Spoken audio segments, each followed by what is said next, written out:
What's going on, people? Welcome back to Curtis Shaw TV. Back with another match preview today. Arsenal versus Wolves preview. Only right, I get a Wolves special guest on. I got Dave from Talking Wolves. Everyone's reaching out for you at the moment to come on the channel, bro. So appreciate you coming on, man. How you doing? Yeah, my pleasure, man. Yeah, I'm really good, man. How are you? Yeah, I'm good, man. I mean, I'm probably more stressed than you as an Arsenal fan at the moment. How's it going? First of all, tell the people about your channel and a little bit about it. Yeah. So obviously, I run Talking Wolves, which is, similar to a lot of the Arsenal channels out there. We sort of talk about all the news going around, do our match previews ahead of the game, do our match Yeah, reaction after the game. I even get the fans on to do what we call fans react, where fans send us some little clips in. So yeah. obviously, it's got the voice of everyone on there, really. But yeah, started that coming up to about 3 years ago. Started it the year we got promoted, and yeah, haven't looked back since. But I'm really enjoying it. No, your channel's doing well, man. I was looking through your videos. It seems you're the biggest Wolves channel out there anyway, so you're I'd say dominating that so. market. Yeah. Let's talk about Arsenal and Wolves then. Obviously, game tomorrow. What's the season been like so far for Wolves? It's been a bit up and down, to be fair. Like, it was so broken at the start of the season because obviously with us being in Europe quite late last season, our pre-season was really late anyway, and then Yeah, we had the international break right at the start of the season, like before we kicked off. So our squad together had less than a week in pre-season right before before we kicked off. So we played up against Sheffield United first game, which we knew was going to be a tough game because they did all right last season, and we beat them 2-0. And I think a lot of yeah, Wolves fans were rubbing their hands together, thinking, you know what, this could be a good season. yeah, yeah. And then we had a couple of big hiccups. We played City next week, which we played all right in, to be fair, but City beat us 3-1. And then Mm, we played West Ham and they smashed us 4-0. So that was a bit of a wow. shock, really. But since then, we've recovered quite well. We went 5 games unbeaten. But I think it's similar to Arsenal. We're just not scoring enough goals. I think that's been Mm, our issue. When Jimenez isn't on it, I don't think Wolves are quite on it. no. And I think it's similar with Aubameyang and you guys, really. You know, you're relying quite a lot on one player to score goals. So Yeah. I think it's just now up to Wolves to see if they can find, obviously, if Jimenez isn't on it, if they can find solutions just to start scoring more goals, really. You know, as a Wolves fan, I mean, you've had a couple of really good years. I bet it's been great making content like getting promoted and then getting to the Europa League quarter final. What have you made of the whole, people call you Portugal FC Yeah. now and Portugal Wanderers and all that. Does that bother you, the whole Portuguese thing, or are you just looking at it like, listen, your team's getting really good players? Well, that's the thing, really. I think, like, I've looked at it now, and I think, you know what? Obviously, I've not been supporting the club as long as a lot of other fans out there. So a lot of other fans have seen the ups and downs. Like, Wolves were close to liquidation back in like the 70s, 80s, and we've had some crap players over the years, man. So I think a lot Yeah, of people now have come to the realization, like, as long as it's working for us, like, this is the best football probably 95% of the Wolves fan base has ever seen. yeah, So there's no real reason to complain. There's going to be those sort of die-hard, players. Oh, I want English players and stuff like that. yeah, But you know what? If we signing good players, we're playing good football. You know, we've got two seventh place finishes in the Premier League since our return, like, and even a season in the Europa League, like you said, like. So I don't think there's any room for complaints. I think the only we just got to be a little bit cautious with Mendes because he's given us a lot of favours. If yeah, a couple of years down the line he starts thinking, right, you owe me a favour now. So I yeah, think that's the yeah. only, like, maybe, Juventus want Neves or whatever, and they try and do a deal on that. But as it stands, he's signing us good players at times, and we're playing good football, like you said, getting good results. So we can't really complain as Wolves fans at the moment. What have you made of it this season? Because obviously, I think you lost Doherty and Jota in the summer. Yeah. Jota's just scored again, actually, for Liverpool. I mean, at the time when you sold Jota, I was thinking he's a very good player, but I thought 40 million, that's not bad business, really, for a guy who you don't actually pick every week. But now Yeah. 40 million's looking like a bit of a bargain for Liverpool. Yeah, I think that the Jota one was obviously the one that's been spoke about a lot more than the Doc one. But, well, both are strange situations, and both came across like most of Wolves' business. It happened so quick. Like the Jota Mm, one, we heard nothing about it. It was mentioned on the Friday, and by the Saturday he'd gone. mm, So it was, yeah, it was an interesting one. Like you say, I think 40, 45 million at the time. for me as a Wolves fan, seemed all right business because after he didn't play well at the end of last season, he dropped in the pecking order. Podence, Neto, and Adama are all ahead of him. So, like you say, I think it was good for both teams. 45 million for Wolves was good for someone you'd probably class as a third choice winger. Good But choice. 45 million for Liverpool with a player who's still got a really high potential and on his Yeah. day he's a quality player. So, like you say, he's firing now for Liverpool. Whether that's just because he's on good form or whether that's because he's maybe got slightly better players around him, I don't know. But yeah, every time he scores, like you say, it's just everywhere on Twitter. Wolves fans don't shut up about it still, but it's just one of those. And the Doc one, the Doherty one was interesting as well. I think it was a really low fee. It was like 12, Yeah. 13 million, which was mad really for who I'd regard as at the time was one of the best wing backs in the league. Mm. So I was quite surprised at that. But again, I think that was because Matt Doherty signed to George Mendes like last year. Oh, did it? And he joined Spurs, who got Mourinho as manager, who's Mendes. So I think Yeah, that was a little Mendes. bit of one of them deals, really. But to be fair, we've signed Semedo. I think he's a more Great than sign. adequate replacement. So yeah, but two big sales to Wolves. And I think Nuno said at the end of last season he wanted to strengthen and make the squad bigger. So it was quite a big surprise to see those two go in the summer. You know what? Semedo is a right back I wanted Arsenal to sign, actually. So when I seen him go to Wolves, I thought, how have you pulled him out of Barcelona? But I suppose the whole Mendes thing again, the Portuguese Yeah, connection was yeah, there. Obviously, in the summer, you had an offer turned down for Ainsley Maitland-Niles, which, I remember we rejected the £15 million offer, I believe. But yeah. all the rumours were that you were going to come back with an improved offer and we were going to sell it. And then it didn't seem to materialise. Where do you think Maitland-Niles would have played for you? Do you think you was going to play him at right back or would he have played in midfield? Well, that was the thing, really. Like you said, we had a £15 million bid rejected. I think a lot of the rumours were that Arsenal would have accepted about 20 million. I think that's what they valued him as. And even at the time, I thought that was a ridiculously good fee for Wolves for a young English talent, like you say, quite versatile.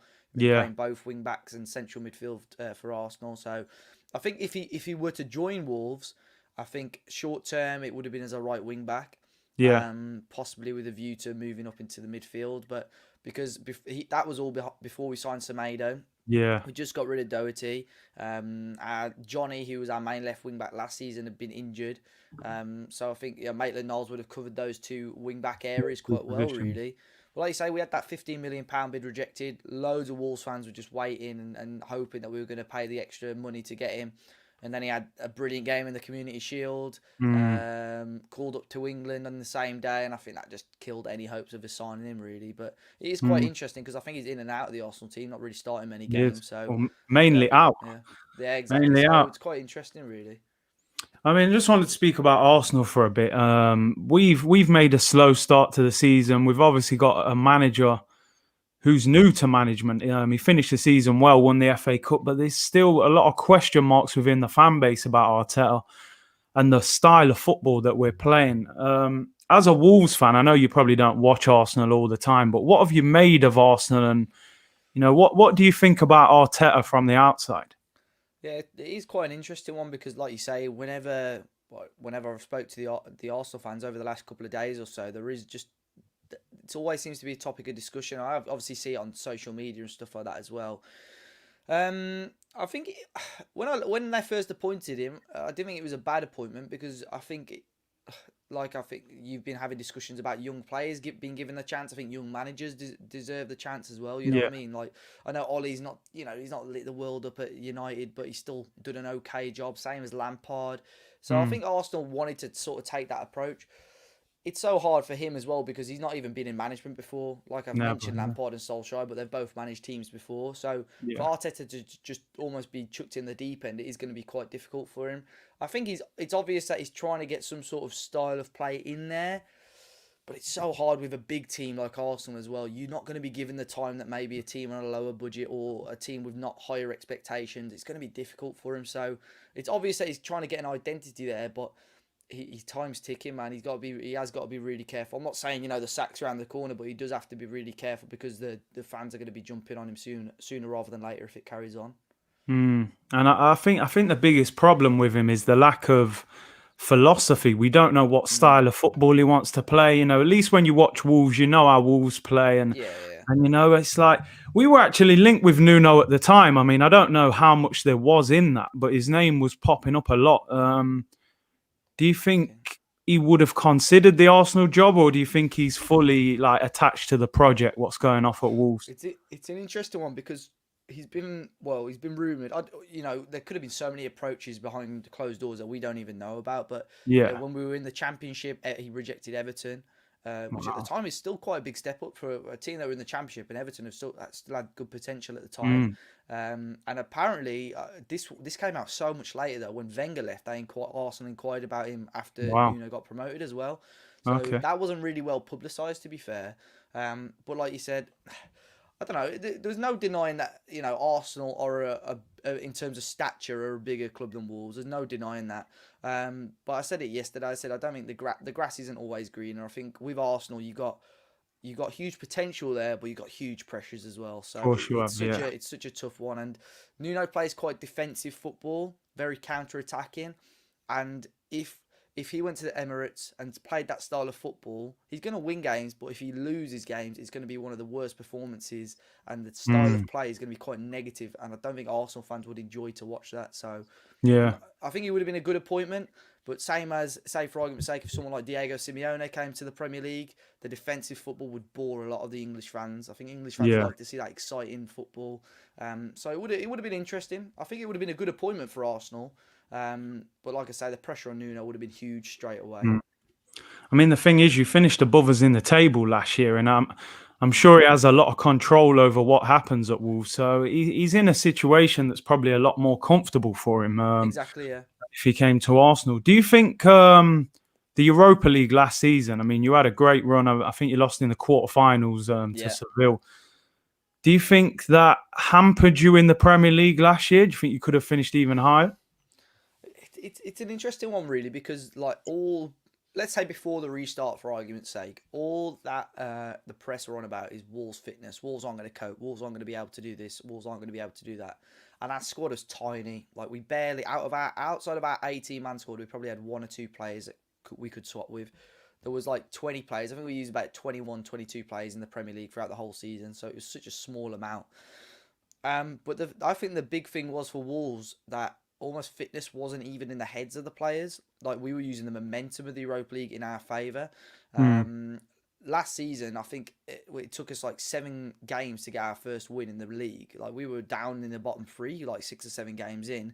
Yeah. The fact that we got behind, that we put that behind us and still managed to finish as high as we did with the Europa League was mad. We went away to Turkey and beat Besiktas 1-0, and then 2 days later, or 3 days later on the Sunday, we went to the Etihad and beat Man City 2-0. Yeah, I remember that. Traore, Turkey's not close. That's one of the further Europa League games. To come back and go to the Etihad again and beat them. So I think Wolves were using a lot of it as momentum, and we saw it as well in the Europa League just before the restart. Or before the league stopped, rather, where we played Espanyol. We had a couple of good results against them, and then we went to Spurs and beat them as well. Come from behind twice to beat them. I remember. We use it as the momentum, but after the restart, we had such a big break that killed the momentum. Your fitness has got to restart again, and we were sloppy. We got a couple of good wins, don't get me wrong, but like against yourselves, we lost 2-0 at Molineux. We conceded a last-minute equaliser against Burnley. We conceded a last-minute goal against Sheffield United. And all of those, at the start of lockdown, at the start of the restart, we had 2 or 3 games where we got positive results. We were within a shout of top 4. Top 4, yeah. It was United, Chelsea, us. I think it was Leicester as well, who obviously did quite well. So we had a shout and we chucked it away. And then obviously went down to the last game of the season. We just needed a point against Chelsea. We lost that. Spurs overtook us on goal difference. And then you guys obviously won the FA Cup, which meant we weren't getting European football again. So it was annoying. I think if the season had carried on with no break, we may be having a different discussion today, but yeah, I think that was a big factor stopping us. Yeah, Dave, they're on you in the comments saying your mic's a bit low. Turn it up. Okay, turn it up, Dave. Turn it up, mate. Let me turn apologies, people. You know what, I wanted to ask you about Adama Traore, because he's one of them players. He's fascinating. Everyone signs him on FIFA. Everyone talks about him and greased up arms and all that. Man's coming on the pitch with that's a bit louder. Bit better, yeah, that's better. He's all greased up on the pitch. he's one of them players that I look at and I think he can win you a game on any given day, but how good is he? Like, I saw him being linked with like 70 million moves last year. You know, Yeah. how good is he? I know this season he hasn't been playing every game for you, has he, as well? So what do you think about him?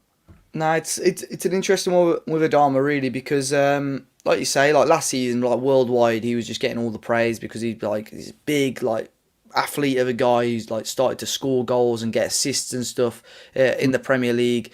But this season, he started first couple of games at right wing back because obviously we didn't have a right back until like the third game of the season. Yeah, And then since then, he struggled to break back into the starting 11. There's a couple of reasons and a couple of rumours and reports really about that. One is that he wants a new contract. He's still got 3 years left on his current one, but he has wants he? a new contract. And because he's not signing it, Wolves aren't playing him. So Wolves have offered him one, but he wants more money, so he's not. They're not playing him because he's not agreeing the contract. Yeah, Obviously, there's some people saying that's true, some people saying that's false. But the other thing is that his intelligence in the game is almost it sounds bad, but almost non-existent compared to the likes of Pedence and Neto, who they're gonna do the work on the ball, but they're gonna do the work off the ball as well. Adama yeah. doesn't do that off the work ball. He expects the ball to be at his feet, and he thinks he can run the length of the pitch. He doesn't make those intelligent runs in behind, So unless Adama is on it, he's a really frustrating player to watch. But saying that, when he is on Yeah. it, he's almost unstoppable. So you see now, I think Premier League teams maybe for the first half of last season sort of didn't really expect anything. But I think from January onwards, they're like, hold on, like this guy is unbelievable. So now teams are doubling and tripling up on him. So it's very hard for him to do anything anyway. But I think if he can screw his head on for one game, and like Arsenal did it really well at Molineux. I think they doubled up on him. I think Tierney and Yeah. I think it was Kolasinac or someone like that were doubling up on him. If Adama can turn it on and break through, all of a sudden there's a load of space because Arsenal have lost 2 players there. So yeah, we I think he'll start tomorrow, but You think so? it'll be interesting to see how he gets on. Yeah, I mean, it's crazy. We've had a very up and down time against Wolves. I mean, I remember last season, I think we drew 1-1 with you at the Emirates, but you battered us that day. And Jota was outstanding that game as well. And then obviously we beat you at Molineux. I kind of felt like no fans there helped us actually. Yeah, 100%. Yeah. And as you said, after lockdown, you was a little bit slower than I thought you was before the lockdown. What have you been playing 3 at the back this year as well? Is that your regular setup, or is that? So that's all. Since Nuno came in, it's always been 5 at the back. So like obviously 3 at the back with the 2 wing backs. It's always been the case. We've changed it up a little bit. We've played like 5-3-2, so 3 in the middle and 2 up top, or 2 in the middle and 2 wingers and a striker. But on Monday against Southampton, for the first ever time I can remember under Nuno, he switched to a back 4. I don't think he'll stick with that for Arsenal, if I'm honest, but it's definitely an option that us as Wolves fans have never seen before, and I think Nuno seemed pretty impressed by it. But definitely areas of the game which were a little bit shaky where we were letting Southampton in behind. But when you've played 5 at the back for sort of the last three and a half seasons, you're not going to expect us to just slot straight into a back 4 and for it to be perfect. So yeah, we've been playing 5 at the back, and it has its flaws, but it has its positives as well. So it means we're defensively sound. But then when you are pushing up the field, you've got 2 wing backs supporting your 2 wingers and your striker as well. So it can be quite a force going forward as well. I mean, I know you don't want to reveal anything, but how do you think Arsenal can hurt the Wolves team in their attack? I think if there's anywhere, it's quite hard to pinpoint an obvious flaw, an obvious weakness to the Wolves team. But if they were to break down Wolves or get goals, I think the 2 wing backs of Wolves are good players, but they're not quite there defensively. So Arsenal could definitely exploit those if you put a lot of pressure on perhaps either wing. Semedo is obviously a little bit more experienced, but still has his defensive mishaps like we saw on Monday. But Aït-Nouri on the other side, who I think will probably start on the left side, he's a young player, likes to attack, likes to dribble with the ball, but again, defensively, he's not quite there. So I think if Arsenal can put pressure on the wings, they might get some opportunities in behind. Yeah, I mean, Cody, is he back? Because I don't think he played the other day. No, yeah, that was the biggest reason we moved to a back 4, really, because Cody didn't play. I think everyone expected Dendoncker to slot straight into where Cody normally plays, and he didn't. He played as a midfielder, so we saw us play 4 at the back, which was really interesting. But yeah, Cody ended a mad run of consecutive league games. He played like close to breaking the Wolves record of consecutive league games, and unfortunately, he didn't even have COVID-19. He was self-isolating because somebody else had it, and unfortunately missed the game.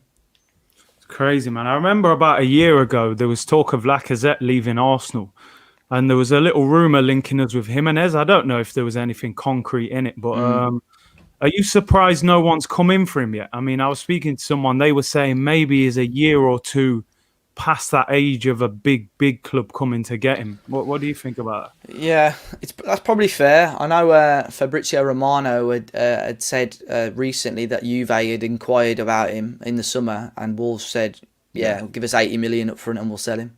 it? But Yeah. like you say, because of that age factor, I don't think clubs are going to be willing. Maybe 50, 55, 60 million clubs might have taken a bite, but 80 million, you're on about a world class. You'd want a world class player that's got like 5, 6, 7 years left in the game. Whereas I don't think Jimenez could probably stretch that far. No. He's a great talent, and I think the one worry when Wolves got promoted was, yeah, we've done well this season, but where are the goals going to come from? Because Leo Bonatini, who had done well for Wolves in the Championship, dried up massively after January. So I think the biggest argument was, and it's so hard to find one, where a Wolves going to get someone that can bag 10, 15 goals a season. And you could probably say over half the Premier League don't have a player that can get you 10, 15 goals a season. So the fact that Wolves were able to get Jimenez in on loan and then sign him was massive. But because outside the top four, you've probably got, like outside the traditional, say, top four, top six, you've only got Vardy and maybe Danny Ings as well as Jimenez that are going to score you 15 goals. Everybody else, you can't, you don't know, do you? So, yeah, big player, big signing, but like you say, he does talk too much to the press, especially in Mexico. During the summer, he was just there like, oh yeah, like I woke up last week and I saw Manchester United and Juventus wanted me. It was such a privilege. And I think he must think in the back of his head, maybe this isn't going to get to the UK, but it does. And when people are seeing your star strikers talking about other teams and how good it is to see yourself linked, it is a little bit strange. But yeah, at the moment, he's staying put. And I think if Wolves wanted to sell him, they could still get a good amount of money, but I don't think clubs will pay it. I think he's worth a lot more to Wolves than what sort of other clubs would value him at, if you know what I mean. Even Ruben Neves, he's another player that I honestly thought you'd have him for like a year and he'd go. I'm surprised you've hung on to him. Yeah, I think that was another one. Probably signing him a championship for like just under 15 million. That was ridiculous. Like, he was such a highly rated player. You just had to search before he joined Wolves, search Ruben Neves' name, and it's like clubs like Chelsea and Liverpool were after him. So for a club in the Championship who still at the time had a lot to prove, because we didn't have a good season the year before. It wasn't like we were playoff contenders. We finished lower half of the table. So he joined us, and like you said, I think it was almost, I think everyone thought, let's put Neves in England in the shop window and see what happens. And the fact that he stuck with us, I think he's settled down here. I mean, he's younger than me. He's got 3 kids, or he's got a 3rd kid on the way. It's like ridiculous. Wow. So, it's mad, and he's doing well. But again, that's another one where I think Neves gets a bit of, not stick, but I think a lot of people don't rate Neves as highly as possibly they should. I think he does a lot of the dirty work a lot more than people expect. I think people think Neves is some sort of match of the day player where he's going to score a 30-yarder every 6 weeks and it'll be on TV. But no, he does a lot more than that. He's passing, he's tackling, his defensive work's unbelievable. And like you say, if a big team came in for him, I think Wolves could, because of his age as well, could demand those sort of big fees that we were on about earlier on.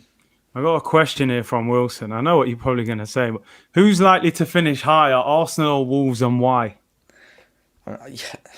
It's a tough question, because like for the last 2 years, the Arsenal Wolves have been similar, and not just in terms of the table, but in terms of the results as well. We've given each other good games. It's been close games. And we've got a win each and 2 draws over the last 2 years. I don't know, man. It's going to be tight. There's not going to be large amounts of places around them. You saw that last season as well. So it really, really does depend. The season in general, not just between Arsenal and Wolves, the season in general has just been mad so far. Everyone's beating everyone. I think if Wolves are probably going to have that little bit more or less pressure, let's say, behind them, and a little bit more consistency. I think Nuno knows and the squad knows what to expect, where Arsenal are still people are still trying to suss Arsenal and Arteta out, I think. So Arteta, it could come to January and he could surprise us all, but it could go the other way and he starts having serious pressure, and we could be talking about the reverse fiction. We're talking about a different manager. You just don't know. So it'll be tight. There's not going to be huge amounts of places in it. It's going to be tight between Arsenal and Wolves. Who do you actually like rate in the Arsenal? Who do you look at in the Arsenal team and think like he's a really good player? Because sometimes you speak to other fans and they rate a player in your team that you don't rate, kind of thing. Yeah, yeah. You know what I mean? I think the obvious one is Aubameyang, but like I didn't realize how little goals he'd scored in the league this season. Like Right. 2 goals in it. Like Yeah. everyone mentions that whenever I spoke to the Arsenal fans. But an interesting one. Well, somebody asked me a question: if apart from Aubameyang, who would you take in the Wolves team? And I said someone like Saka, Yeah. young English player, quite versatile as well. Obviously got the work rate and determination sort of side of things as well to do well. So I think he would be a player that I look at, other than sort of Maitland-Niles, who I know isn't getting in the Arsenal team much, but who was someone at the time when linked to Wolves, I thought he would suit us quite well. So yeah, I think Saka's the obvious one. You know, Thomas Partey's a huge signing if you guys can get him some consistent minutes and stuff like that. So yeah, but I think Arsenal have got talent, and it's almost a little bit like Manchester United, where on paper they've got some great players, but it's just not quite working when they're playing together. So yeah, I think there's some good players in there, and it's just up to Arteta really to get the best out of them. Yeah, and whether he can. So I know you've got to go shortly. I'm just going to quickly do a combined 11 with you, if you don't mind. Yeah, by let's the do way, it. Brighton have equalised in the 94th minute against Liverpool. Happy days. Yeah, so always good to see the Scousers dropping points. So let's say, I mean, what should we do? A 4-3-3? It's a pretty Yeah, basic let's keep it nice and formation. base. Yeah, let's keep it nice and simple. I mean, you know what? I actually really rate your goalkeeper. Patricio, yeah. I think he's a good keeper, man. I would probably just lean towards Leno, possibly. I think, but what do you think? Do you think? It's gonna be tough. Like I said, Leno's whenever Wolves played Arsenal as well. I think, to be fair, Martinez, I played the one at Molineux last Yeah, he season, but did, whenever I yeah. watched Leno, he's been a solid goalkeeper. Patricio's good. But again, it's just so close between them. If you had to rank goalkeepers in the whole of the Premier League, I think those two would be very close together. Very So close, yeah. go on. I'll give you Leno on this one. We'll go Give with me Leno in Leno. the goal. Yeah. We'll go with the right back. I mean, you ain't gonna have no argument from me in this, So because we'll go with Semedo. Yeah. because I'm no fan of Hector Bellerin, so you won't have any argument there. Semedo a lot better than him. Yeah. Let's go Semedo. Left back, Tierney. You've got the young lad. I think I'll Tierney's probably got go to edge Tierney. that. Yeah. Tierney's got to edge that. So centre backs. I think it would probably be one of yours and one of ours, I reckon. So would it be Gabriel for yours? I'd assume. It'd be Gabriel, yeah. And then who's your best centre back? Is it Cody? Is it Willy Bolly? I don't know. If we're playing as a back four, it'd be Bolly. Like if you're playing with Would two it? centre backs, yeah, because he's more of a defender. Like he likes to he's a good header of the ball, good tackler. Whereas Cody's a bit more of a sweeper. So in the back five, I'd say Cody. But yeah, if we're going with a back four, I'd say Willy Bolly. I think he's very underrated actually, Willy Bolly as well. He's quite good, isn't he? He's a big, strong guy, man. Going into midfield, then I think we would have Partey in there. Yeah, I'd say maybe Partey and Neves would be a good central Definitely. partnership. Yeah, he'd be good. Who would be the third one? Who would you put in there as the third one? I'll go 4-3-3. I mean, we ain't got much else after Partey, really. I ain't going to put Granit Xhaka in there. If we could give him a new pair of legs, I think Coutinho would be the obvious he was answer. a like baller back in the day, wasn't he, man? Yeah, I was saying yesterday, like to DG, I was saying, you know, if someone told me 10 years ago when I was playing FIFA with the likes of with Matinho and Patricio on my screen, someone said they'll play for Wolves, I would have told them they're crazy. So it was mad. So yeah, Matinho played on Monday in Southampton. He still got it, but I just think that engine is running out slightly, I think. So maybe Dendoncker as well. Dendoncker's got the engine. So yeah, I haven't seen much of that Dendoncker. He's another guy who used to sign on Football Manager as well. He'll play tomorrow. He'll start tomorrow probably, and you could just see again. He's like Neves and Martini have almost got that flair and those long passes and stuff. Where Dendoncker does the dirty work. He runs up and down the pitch, like his work rate's unbelievable. So and he gets in the box a lot for a sort of a holding midfield almost. He gets in the box a lot. So I'd even give him a shout maybe. But I think on past and on we'll go Matinho, man. Yeah, on ability we'll go with Zhao. Yeah. And then the front three then. So where do you want to start? Oh, this is a tough one. This is gonna be tough, man. I think you want Jimenez and Aubameyang in there, but you might have to shift Aubameyang out to be like a winger or something. All right, so maybe you could put Aubameyang on the left to squeeze On the left, yeah, and Raul through the middle. And then on the right, who would you go with? Because you got that Podence, and you got Traore. Obviously, we got Pepe as well. Well, I won't even include Willian because I thought Willian was going to be a mad signing for you. Like, again, I've heard a lot of people not say good things about him. Chelsea have bumped us, man. They've done us dirty there. I mean, who's your best right winger? Who would you? Is Traore still the best one? Because, like I say, yeah, on his day, it's got to be Adama. Like on his day, but those days at times are few and far between. If we want consistency, I'd say Neto. But yeah, I'd say for the purpose of this, I'd go with Adama because on his day, he's like untouchable, and I think that would be a scary front three. Aubameyang and Adama cutting in with Jimenez through the middle. I think that'd be good. See, people getting on to me here because I've left Saka. I mean, to be fair, Saka's a good shout as well. Yeah. Aubameyang on the win, take Saka out of the game. I know I'm shoehorning people in really because to be fair, if you went Aubameyang or Jimenez through the middle, I would be saying Aubameyang personally. Oh yeah, we did a comparison. I did a comparison about him this morning, and Aubameyang's got a better sort of goals per minute ratio. And I think he's lethal on it again. Let's look past this season. Like the last couple of seasons, he's been lethal just in front of goal. Yeah. Whereas I think Jimenez is possibly a little bit more complete. But I think Aubameyang as a striker, as someone to get you goals, he's probably better. Yeah. Yeah. People see. I would say Pepe is a better footballer than Adama, but Adama's like a sprinter, mate. Like he's barely a footballer, but yeah. I probably agree with that. Yeah, I'll squeeze Pepe in on the right, but you'd probably go Adama. I get why, because he's done so much for you. I know you've got to go now. Just finally give me your prediction for tomorrow. Like I've said throughout, it's going to be a tight game. It's going to be a tough game. If I had to stick my neck out, I always like to back my own team. I will go with a 2-1 Wolves win. You know what? Because I said 2-1. I think 2-1 is that score when it's a safe bet, innit? Yeah. Wins, but you're not really confident. Like you know what I mean? Like I can see us conceding. You know, we'll probably get a goal or two if we're lucky. But the way we're playing at the moment, we'll be lucky if we have 2 shots on target. You know, I've got a pot on the edge of our own box, man. But hey, let's see how the game goes. Do you do a watch along or anything on your channel? I don't do a watch along, but obviously I do a review, reaction, and stuff after the game. So I am looking forward to it, man. It's going to be a good game. Yeah, man. Big up, Dave, man. Thanks for coming on. Obviously, anyone wants to subscribe, it's Talking Wolves. Yeah, appreciate that, man. Very good channel, man. Thanks for coming on. I know it was a bit last minute, man. I thought, let me get you on quickly. Deluded as well, because Deluded put me on to you, man. I saw you on there yesterday, and he said, give you a message. So thanks for coming on. I appreciate that, man. Yeah, been good. Everyone go and subscribe to his channel. Subscribe to mine if you haven't already. Hit that like button. I'll be back tomorrow for the watch along as well.